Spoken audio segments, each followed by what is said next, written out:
Hi friends, आज एक नई कहानी सुनते हैं। कानपुर शहर की हर गली में एक किस्सा बसता है। कुछ किस्से हमें जीवन के कड़वे अनुभवों का स्वाद दिलाते हैं, तो कुछ हमें इंसानियत का पाठ पढ़ाते हैं। आइए आज एक ऐसे ही किस्से से रूबरू होते हैं। मधुर बेटा, ये अपने घर की तरफ का रास्ता तो नहीं लग रहा है। देखो किधर ले जा रहे हैं ऑटो वाले भैया। मीरा ने अपने 10 साल के बेटे को ऑटो की खिड़की से बाहर की तरफ इशारा करके बताया। आज मीरा के पति को तनख्वाह मिली थी और वे अपने दोनों बच्चों मधुर 10 साल और मधुरिमा 8 साल को लेकर बाजार आई थी। उसने अपने दोनों बच्चों के लिए स्कूल बैग, पानी की बोतल, दोनों के स्कूल की किताबें और 2 किलो सेब खरीदे थे। अब उसके पास सिर्फ 5 रुपए बचे थे और इतना ही उसके घर को जाने वाली ऑटो का किराया था। लेकिन मीरा आज गलती से दूसरी ऑटो में बैठ गई थी। शायद वो ठीक से सुन नहीं पाई थी कि ऑटो कहाँ जा रही है। हाँ मम्मी, ये तो कोई दूसरा रास्ता है, मधु चौंक कर मीरा से बोला। मीरा ने तुरंत ऑटो रुकवाया और उससे पूछा, भैया ये ऑटो रावतपुर जा रही है ना? नहीं बहन जी, ये तो चुन्नीगंज जा रही है। मैंने तो चिल्लाकर बोला भी था, ऑटो वाला झुंझलाकर बोला।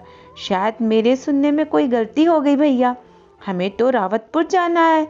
मीरा परेशान होकर बोली, आप लोग सुनती नहीं है ठीक से और नुकसान हमारा होता है। लाओ 7 रुपए निकालो। भैया मेरे पास तो किराए के 5 रुपए ही बचे हैं। मीरा मुरझाए गले से बोली, लाओ 5 ही दो, अब क्या करें। बड़बड़ाते हुए ऑटो वाले ने पैसे लिए और गाड़ी बढ़ा दी। मीरा दोनों बच्चों को लेकर सड़क पर भटक रही थी। वे कानपुर शहर में ज़्यादा घूमी नहीं थी, सिर्फ बाजार और 1-2 रिश्तेदारों के यहाँ का रास्ता उसे पता था। बच्चे भी छोटे थे तो उन्हें भी अब कुछ नहीं पता था वे लोग कहाँ हैं और कैसे घर जाएं। तभी एक रिक्शा वाला वहाँ आया और मीरा से बोला, कहीं छोड़ दे बहन जी।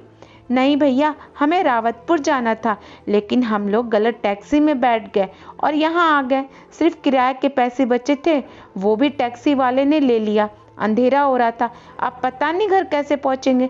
रावतपुर तो यहाँ से बहुत दूर है, लेकिन बहन जी आप चिंता मत कीजिए, आइए हम आपको वहाँ छोड़ देते हैं जहाँ से रावतपुर की ऑटो मिलती है। रिक्शा वाला नीचे उतर कर बोला, लेकिन मेरे पास पैसे नहीं है। मीरा लज्जावश बोली, कोई बात नहीं बहन जी, हम पैसा नहीं लेंगे, आखिर मानवता भी कोई चीज़ होती है। इतना कहकर उस भले मानस ने मीरा को रिक्शे पर बैठाया और दोनों पैरों से रिक्शा खींचते हुए ऑटो स्टैंड पर ले जाकर छोड़ दिया। मीरा ने उसे धन्यवाद दिया और दोनों बच्चों समेत ऑटो में बैठ गई। कुछ देर बाद मीरा मधुर के कान में फुसफुसा कर बोली, बेटा हम ऑटो में बैठ तो गए हैं, लेकिन उसका किराया क्या देंगे? मम्मी अंकल को सेब दे देंगे, उनके किराए से तो महंगे ही हैं। मधुर जोर से बोला। सामने बैठे एक मुस्लिम सज्जन उनकी बात सुन रहे थे। उन्होंने मीरा से मसला पूछा तो मीरा ने सारा किस्सा उन्हें बयान कर दिया। वे मधुर को 10 रुपए देते हुए बोले, ये लो बेटा, यहाँ से 7 रुपए किराए के लगते हैं, ऑटो वाले अंकल को दे देना, तुम्हें अपने सेब देने की कोई ज़रूरत नहीं है। नहीं अंकल जी, मम्मी कहती हैं कि हमें दूसरों से कोई चीज़ नहीं लेनी चाहिए। मधुर मासूमियत से बोला, ले लो बेटा, और याद रखना मुसीबत में यदि कोई मदद करे तो उसे स्वीकार करना चाहिए। ये 10 रुपए मैं तुम्हें उधार दे रहा हूँ, जब भी तुम किसी को भी मुसीबत में देखना तो उसे ये पैसे दे देना, मेरा उधार खत्म हो जाएगा। वे सज्जन मुस्कुरा कर बोले। मधुर ने मीरा की ओर देखा तो उसने हाँ में सिर हिलाया। मधुर ने पैसे पकड़कर उस सज्जन को धन्यवाद दिया। इतने में उन सज्जन का स्टॉप आ गया और वो ऑटो से उतर गए।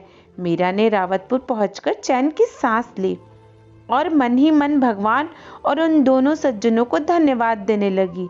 मीरा को आज 3 व्यक्ति मिले थे। पहला वो ऑटो वाला जिसने मीरा की परेशानी जाने बिना उसके पैसे लिए। दूसरा रिक्शे वाला जिसने बिना पैसों के मीरा को ऑटो स्टैंड पहुंचाया।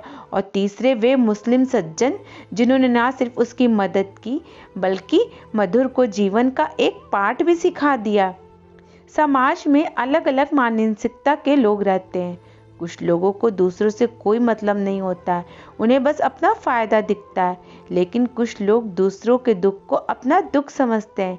चिंता की घड़ी में ऐसे मनुष्यों द्वारा की गई मदद और सीख हमें जीवन में एक अच्छा आदमी बनाने में सहायता करती है।